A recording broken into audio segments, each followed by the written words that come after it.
Hi friends, ಎಲ್ಲರಿಗೂ ನಮಸ್ಕಾರ. ರೇಖಾ ಅಡುಗೆ ಚಾನಲ್ಗೆ ಸ್ವಾಗತ. ಯಾರೆಲ್ಲ ಸಬ್ಸ್ಕ್ರೈಬ್ ಮಾಡಿದರೆ ಎಲ್ಲರಿಗೂ ತುಂಬ ಧನ್ಯವಾದಗಳು. ನಾನಿವತ್ತು ಮನೆಯಲ್ಲೇ ಸಿಂಪಲಾಗಿ ಸಾಂಬಾರು ಪುಡಿ ಮಾಡೋದು ತೋರಿಸ್ತೀನಿ. ತುಂಬ ಜನ ರಿಕ್ವೆಸ್ಟ್ ಕಳಿಸ್ತಾ ಇದ್ದು ಸಾಂಬಾರು ಪುಡಿ ತೋರಿಸಿ ಅಂತ. ಸೊ ಅದಕ್ಕೆ ತೋರಿಸ್ತಾ ಇದ್ದೀನಿ. ಇದಕ್ಕೆ ಬೇಕಾಗೋ ಇಂಗ್ರೀಡಿಯೆಂಟ್ಸ್ ನೋಡೋಣ. ಧನಿಯಾ ಕಾಳು 100 ಗ್ರಾಮ್ ಆಗೋಷ್ಟು ತೊಗೊಂಡಿದ್ದೀನಿ, ಒಂದು ಅರ್ಧ ಕಪ್ಪು. ಇದು ಗುಂಟೂರು ಮೆಣಸಿನ್ಕಾಯಿ, ಇದು ಸುಮಾರು ಒಂದು 15 ತೊಗೊಂಡಿದ್ದೀನಿ. ನೀವು ಬೇಕಂದರೆ ಖಾರದ ಚಿಕ್ಕ ಮೆಣಸಿನ್ಕಾಯಿ ಯೂಸ್ ಮಾಡ್ಬೋದು. ಇದು ಬ್ಯಾಡಗಿ ಮೆಣಸಿನ್ಕಾಯಿ, ಅದೊಂದು 8 ತೊಗೊಂಡಿದ್ದೀನಿ. 1 ಟೇಬಲ್ ಸ್ಪೂನ್ ಉದ್ದಿನಬೇಳೆ, 1 ಟೇಬಲ್ ಸ್ಪೂನ್ ತೊಗರಿಬೇಳೆ, 1 ಟೇಬಲ್ ಸ್ಪೂನ್ ಕಡಲೆಬೇಳೆ, 1 ಟೇಬಲ್ ಸ್ಪೂನ್ ಆಗೋಷ್ಟು ಅಕ್ಕಿ, ಒಂದು ಅರ್ಧ ಟೀ ಸ್ಪೂನು ಇಂಗು ಮತ್ತು ಸಾಸಿವೆ ಅರ್ಧ ಟೇಬಲ್ ಸ್ಪೂನು, ಒಂದು ಅರಿಶಿನ ಪೀಸ್ ತೊಗೊಂಡಿದ್ದೀನಿ, ಕೊಂಬು ಅಂತಾರೆ, ಮೆಣಸು 1 ಟೇಬಲ್ ಸ್ಪೂನು, ಜೀರಿಗೆ 2 ಟೇಬಲ್ ಸ್ಪೂನು, ಚಕ್ಕೆ 1 ಪೀಸು, ಲವಂಗ 2 ತೊಗೊಂಡಿದ್ದೀನಿ, ಅರ್ಧ ಟೀ ಸ್ಪೂನು ಮೆಂತ್ಯ, ಕರಿಬೇವು ಒಂದು 20ರಿಂದ 25 ಎಲೆ. ನೆಕ್ಸ್ಟ್ ಹೇಗೆ ಮಾಡೋದು ನೋಡೋಣ. ಸ್ಟವ್ ಮೇಲೆ ಸ್ವಲ್ಪ ಅಗಲವಾಗಿರೋ ಬಾಣಲಿ ಇಟ್ಕೊಳ್ಳಿ. ಸೊ ನಿಮ್ಮ ಮನೇಲಿ ಯಾವ ಬಾಣಲಿ ಇದೆ, ಹಳೆ ಬಾಣಲಿನ ಇಡಿ, ಇಲ್ಲಾಂದರೆ ನಾನ್ ಸ್ಟಿಕ್ ಬಾಣಲಿ ಇದ್ರೂ ಅದರಲ್ಲೂ ಮಾಡ್ಕೋಬೋದು.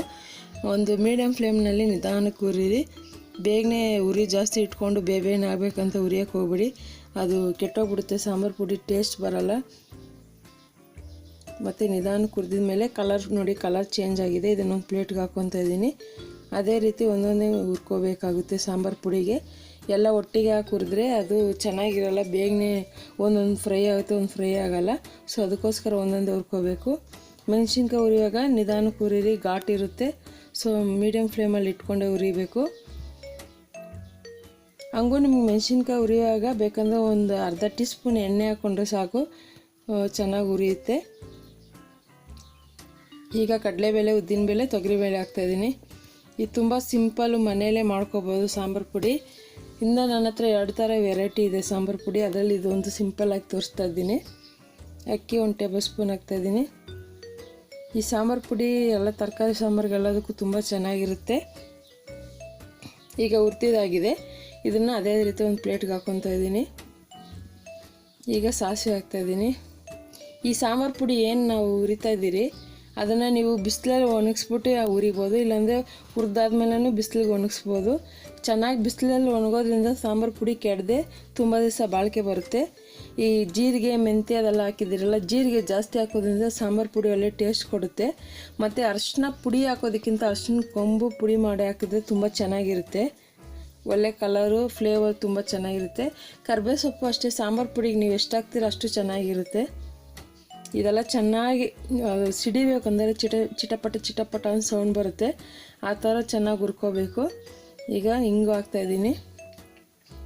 ಇವಾಗ ಸಾಂಬಾರು ಪುಡಿ ಕೆಲವ್ರಿಗೆ ಗೊತ್ತಿರಲ್ಲ, ಕೆಲವ್ರಿಗೆ ಗೊತ್ತಿರುತ್ತೆ. ಅವ್ರದ್ದೇ ಒಂದು ಶೈಲಿಯಲ್ಲಿ ಮಾಡ್ತಾಯಿರ್ತಾರೆ. ಹೊಸ್ದಾಗಿ ಮದುವೆ ಆಗಿರ್ತಾರೆ, ಅವ್ರಿಗೂ ಗೊತ್ತಿರಲ್ಲ. ಅಂಥ ಟೈಮಲ್ಲಿ ಈ ಥರ ಈ ವಿಡಿಯೋ ನೋಡಿ ನೀವು ಕಲ್ತ್ಕೋಬೋದು.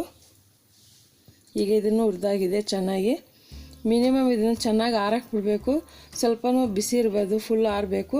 ಏನಾದರೂ ಬಿಸಿಲಿದ್ರೆ ನಿಮ್ಮ ಮನೆ ಹತ್ರ ಬಿಸಿಲಲ್ಲಿ ಇಟ್ಬಿಡಿ, ಚೆನ್ನಾಗಿ ಗರಿ ಆಗಿರ್ಬೇಕು. ಆವಾಗ ಮಿಕ್ಸಿಯಲ್ಲಿ ಪೌಡ್ರ್ ಆಗೋಕ್ಕೆ ಈಸಿ ಆಗುತ್ತೆ, ಮತ್ತು ಪೌಡ್ರು ನೈಸಾಗಿ ಬರುತ್ತೆ.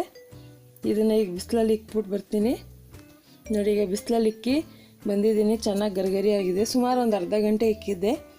ಈಗ ಮಿಕ್ಸಿ ಜಾರ್ಗೆ ಹಾಕ್ಕೊತಾ ಇದ್ದೀನಿ. ಹೆಂಗೆ ಗೊತ್ತಾ, ಈ ಮಿಕ್ಸಿಯಲ್ಲಿ ಪೌಡ್ರ್ ಮಾಡಿ ಓಪನ್ ಮಾಡಿದಾಗ ಒಳ್ಳೆ ಫ್ಲೇವರ್ ಬರುತ್ತೆ. ನಾವು ಜಾಸ್ತಿ ಮಾಡಿದ್ರೆ ಮಿಲ್ಲಿಗೆ ಹಾಕ್ಕೊಂಬರ್ತೀರಿ. ಸೊ ನಾನು ಮನೆಯಲ್ಲೇ ಸಿಂಪಲಾಗಿ ಒಂದು 15 ದಿವಸಕ್ಕೆ ಆಗೋಷ್ಟು ಮಾಡ್ಕೊಬೋದು ಇದು. ಈಗ ಅದನ್ನು ನುಣ್ಣಗೆ ಪುಡಿ ಮಾಡ್ಕೊತೀನಿ. ಈಗ ಪುಡಿ ಆಗಿದೆ ನೋಡಿ, ಒಳ್ಳೆ ಕಲರಾಗಿ ನನಗೆ ಒಳ್ಳೆ ಘಮ ಬರ್ತಾಯಿದೆ. ಮಿಕ್ಸಿ ಮುಚ್ಚಳ ತೆಗೆದ ತಕ್ಷಣ ಒಳ್ಳೆ ಫ್ಲೇವರ್ ಸ್ಮೆಲ್ ಬರ್ತಾಯಿದೆ. ಇದು ರೆಡಿಯಾಗಿದೆ. ಈ ಸಾಂಬಾರು ಪುಡಿಯಲ್ಲಿ ತುಂಬ ಹುಳಿ ಸಾಂಬಾರು, ತರಕಾರಿ ಸಾಂಬಾರು ಮತ್ತು ಬೇರೆ ಬೇರೆ ಥರ ಡಿಫ್ರೆಂಟಾಗಿ ಹಸಿ ಗೊಜ್ಜು ತೋರಿಸಿದ್ನಲ್ಲ, ಅದರಲ್ಲಿ ಕೂಡ ಈ ಥರ ಸಾಂಬಾರು ಪುಡಿ ಹಾಕಿ ಮಾಡ್ಬೋದು. ನೋಡೋದ್ರಲ್ಲ ಎಷ್ಟು ಸಿಂಪಲ್ಲಾಗಿ ಕಲರ್ಫುಲ್ಲಾಗಿ ಸಾಂಬಾರು ಪುಡಿ ಮಾಡೋದು ಅಂತ. ಈ ರೆಸಿಪಿನ ನೀವು ಮನೆಯಲ್ಲಿ ಖಂಡಿತವಾಗಿ ಟ್ರೈ ಮಾಡಿ, ಹೇಗಿದೆ ಅಂತ ನಿಮ್ಮ ಕಮೆಂಟ್ಸ್ ನಮ್ಮ ಜೊತೆ ಹಂಚ್ಕೊಳ್ಳಿ. ಮತ್ತು ಮತ್ತಷ್ಟು ಈಸಿ ರೆಸಿಪಿಗೋಸ್ಕರ ರೇಖಾ ಅಡುಗೆ ಚಾನಲ್ ಸಬ್ಸ್ಕ್ರೈಬ್ ಮಾಡಿ, ಶೇರ್ ಮಾಡಿ, ಲೈಕ್ ಮಾಡಿ. ಎಲ್ಲರಿಗೂ ಧನ್ಯವಾದಗಳು.